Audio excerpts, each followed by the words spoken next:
जनाब शाह साहब, आपसे मैं पूछना चाहूँगा, जैसे अरबी ज़बान सीखना इस नीयत से कि वो कुरान को सीखने की, कुरान ताकि समझ आ जाए। अभी तो हम जो अजम में रहने वाले हैं, हम तो चूँकि अरबी ज़बान हमारी मादरी ज़बान नहीं है, तो हम मोहताज हैं किसी तर्जुमे के, किसी तफसीर के, किसी और एक वास्ते के, ताकि हम समझ सकें। आप क्या समझते हैं कि अरबी ज़बान सीखना क्या अहमियत रखता है कुरान सीखने के लिए? देखिए आसिफ भाई, सबसे पहली बात तो ये है कि डॉक्टर साहब जो इरशाद फरमा रहे थे कि असल मंजिल है कुरान पाक पर अमल और उससे रोशनी लेना, उसूल ज़िंदगी सीखना और उनके मुताबिक इस दुनिया में अपना किरदार और अपनी ज़िम्मेदारियों को अदा करना। लेकिन इसका हरगिज़ ये माना नहीं है, मैं नाज़रीन किराम को ये अर्ज़ करना चाहता हूँ कि बाकी जो कुरान पाक के आदाब हैं, हुकूक हैं, इनको हमें नज़रअंदाज कर देना है।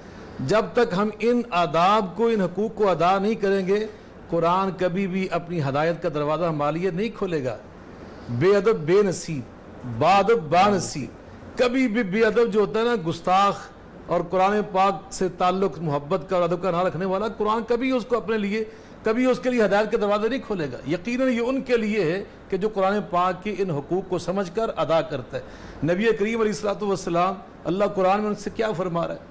कुरान पाक का अहम तरीन अदब ये सिखाया, या अय्युहल मुज़्ज़म्मिल कुमिल लैला इल्ला कलीला निस्फ़हु अव इनकुस मिन्हु कलीला औ ज़िद अलैहि वरत्तिलिल कुरआन तरतीला।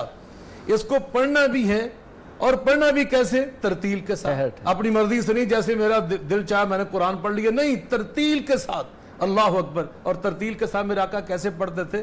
उम्मुल मोमिनीन सैयदा उम्मे सलमा रज़ी अल्लाह तआला अन्हा बयान फरमाती हैं कि काना यक़रअ आयतन आयतन, एक रवायत में काना यक़िफ़ु इंद कुल्लि आयतिन, आप एक एक आयत करके पढ़ते थे और मोती प्रो के पढ़ते थे। इज़ा मर्रा बितअव्वुज़िन तअव्वज़ा व इज़ा मर्रा बिसवालिन सआला, ऐसी आयत पढ़ते जिसमें अल्लाह ताला के गज़ब का, जहन्नम का जिक्र आता, वहाँ रोक कर अल्लाह से पनाह मांगते, रोते, गिड़गड़ाते, आंसू बहाते।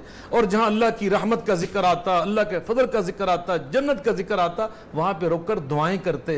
तो आपने फिर नबी पाक सल्लम के अंदाज पे सूरह फातिहा पढ़ के सुनाई कि जब आका ने पढ़ा ना अल्हम्दुलिल्लाह रब्बिल आलमीन, आप रुक गए, फिर पढ़ा अर्रहमानिर रहीम, रुक गए। इस तरह पूरी सूरह फातिहा एक एक आयत करके पढ़ के सुनाई, ठहर ठहर कर, परो कर। तो इस तरह पढ़ना, ये कुरान पाक, इसके बगैर आपको हरगिज़ हम हदायत कैसे आप पाएंगे? जब तक आप कुरान पढ़ना ही नहीं जानते। कुरान पाक कभी आपके लिए अपने दरवाजे नहीं खोलता जब तक आप, हज़रत उबई इब्न काब रज़ी अल्लाह तआला में बयान फरमाते हैं कि मैंने एक दिन नबी पाक सल्लम के पीछे नमाज इशा पढ़ी, सुभान अल्लाह, और आपने सूरह अत्तीन पढ़कर सुनाई और आका के अंदाज में पढ़ के सुनाई। और आगे खुद बहुत ही अच्छे कारी थे हज़रत उबई इब्न काब, मगर यहाँ सुनिए वो क्या कहते हैं, कहते मा समेतु अहदन अहसन सौतम मिन्हु, मैंने अपनी जिंदगी में आका से ज्यादा प्यारा कुरान पढ़ने वाला किसी को नहीं देखा। मेरे आका से बढ़ के कोई अच्छा कुरान पढ़ने वाला नहीं था। लेकिन अच्छा कुरान पढ़ने वाला कौन है? मेरे आका अलैहिस्सलाम फरमाते, इन्ना मिन अहसनिन नासी सौतम बिल कुरान अल्लज़ी इज़ा समिअतमुहु हसिबतमुहु यख्शल्लाह। जब वो कुरान, सबसे बेहतरीन अंदाज में कुरान पढ़ने वाला कारी वो होता है जब वो कुरान पढ़ रहा हो तो सुनने वाले को यकीन आ जाए कि इसके दिल में अल्लाह की खशियत मौजूद है, अल्लाह का खौफ मौजूद है। इन्नमा यख्शल्लाह मिन इबादिहिल उलमा, ये तो कुरान इल्म है। कुरान पाक में अल्लाह खुद फरमाते हैं, बल हुवा आयातुम बय्यनातुन फी सुदूरिल लज़ीना ऊतुल इल्म, ये आयात बय्यनात उन सीनों में महफूज होती हैं कि जो इल्म वाले होते हैं, जो अहले इल्म होते हैं। अल्लाह अकबर। नबी पाक सल्लल्लाहु अलैहि वसल्लम के एक फरमान अक़दस मुझे याद आ गया, आका फरमाते हैं, अहलुल कुरान हुम अहलुल्लाहि व खासतहु, जो कुरान वाले होते हैं ये अहलुल्लाह होते हैं, अल्लाह के खासुल खास होते हैं, अल्लाह के बड़े प्यारे और चहेते होते हैं। यकीनन अल्लाह पाक उनसे खास अपना रिश्ता रखता है।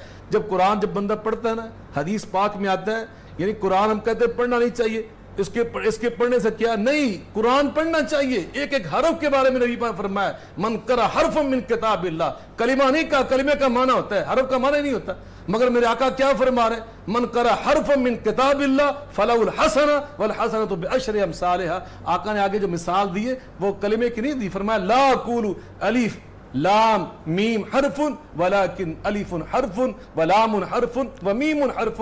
آقا فرماتے ہیں اللہ کا وہ قرآن لے کے آیا ہوں ایک ایک حرف پہ 10 نیکیاں ملتی ہیں. الف لام میم پڑھنے والوں یہ نہ سمجھنا میں نے ایک حرف پڑھا 3 حروف پڑھے 30 نیکیاں ملتی ہیں. آقا نے ہمیں ایک ایک حرف پڑھنے پر اور کیا فرمایا مجتمع قوم فی بیت من بیوت اللہ یتلون کتاب اللہ واذا رسولوا بینہم الا حفتهم الملائکہ وغشیتهم الرحمہ ونزلت علیہم السکینہ وذکرهم اللہ فی من عندہ.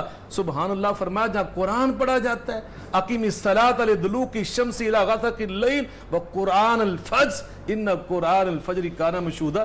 وہاں سے تو آسمان سے فرشتے آ جاتے ہیں قرآن سننے کے لیے. وہاں معنی بیان نہیں ہو رہے. وہاں پر حضرت اسید بن حضیر صحابی رسول اپنا خود واقعہ بیان کرتے ہیں. میں قرآن گھر میں پڑھ رہا تھا تو میرا گھوڑا ڈرنے لگا. میرا بیٹا یا قریب ہی سویا ہوتا. مجھے ڈر ہوا کہ کہیں یہ اس کو رون نہ ڈالے. میں نے قرآن کی تلاوت بند کی تو میرے گھوڑے نے ڈرنا بند کر دیا. 3 بار ایسا ہوا. بالآخر میں باہر نکلا تو کیا دیکھا ایک تشتری جس کے اندر چراغ چمک رہے تھے وہ میرے گھر کے آنگن سے آسمان کی طرف بلند ہونے لگی پرواز کرنے لگی. ہم نے ہیلی کاپٹر آج دیکھیں صحابی رسول سید ابن حضیر نے 14 سال پہلے دیکھا. کہتے ہیں وہ میرے دیکھتے دیکھتے غائب ہوگی. میں نے صبح نماز فجر کے بعد آقا کو سنایا.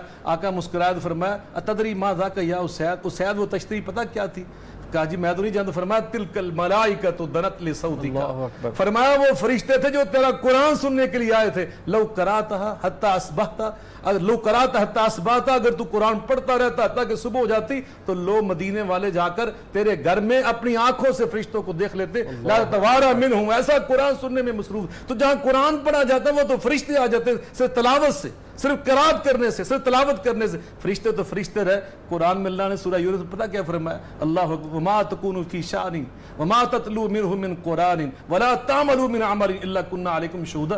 جہاں تلاوت قرآن ہوتی نا اللہ کننا علیکم شہودا وہاں میں اللہ خود آ جاتا ہوں. جہاں میرا اللہ خود آ جائے میں کہتا ہوں آج میں پیغام دینا چاہتا ہوں. ڈاکٹر صاحب پیغام دے رہے تھے میں بھی پیغام دینا چاہتا ہوں.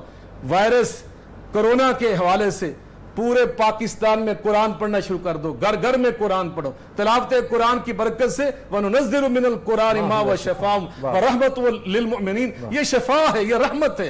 صرف تلاوت قرآن کی برکت سے اللہ کی قسم اٹھا کے کہتا ہوں یہ سارا کرونا شروع ختم ہو جائے گا. تلاوت کو عام کرو. گھر گھر میں اس کی آواز کو بلند کرو. تو یہ قرات بھی ہے لیکن ترتیل کے ساتھ جو آقا نے ہمیں سکھایا ہے. اور آخری بات جو ڈاکٹر صاحب اشارہ فرما رہے تھے تدبر کریں معانی پر غور و فکر کریں اور پھر نبی پاک صلی اللہ علیہ وسلم کا جو اسوہ مبارکہ ہے اس کے مطابق عمل کریں. آقا کا جو اسوہ قرآن پہ عمل تھا. اور آخری بات یہ ہے اس کو آگے پھیلائیں لیکن کیسے قل ھذہ سبیلی ادعو الی اللہ علی بصیرۃ انا ومن اتبعنی. بصیرت کے ساتھ فراست کے ساتھ حکمت کے ساتھ مٹھاس کے ساتھ حلاوت کے ساتھ وسعت کے ساتھ. جزاک اللہ.